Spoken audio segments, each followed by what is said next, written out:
Orada arkadaşlar adamlar geldi. Buralar. Abi burada twerk yapıyorlar. Arkadaşlar.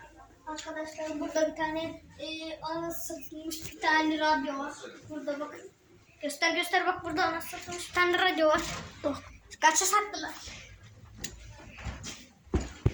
Gelin odası.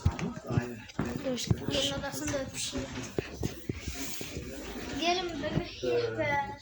Oğlum aslan bizi şimdi korkudan şey yapıyorduk. Gel lan ne kaşar. Dur oğlum senin. Dur ben video çek. Aslan biz değiliz bak abicim merak etme. Hüseyin. Gel. Burada çocuklar arkadaşlar. Burada arkadaşlar. Lan elimdeki şapka nereye gitti? Taktiği var arkadaşlar.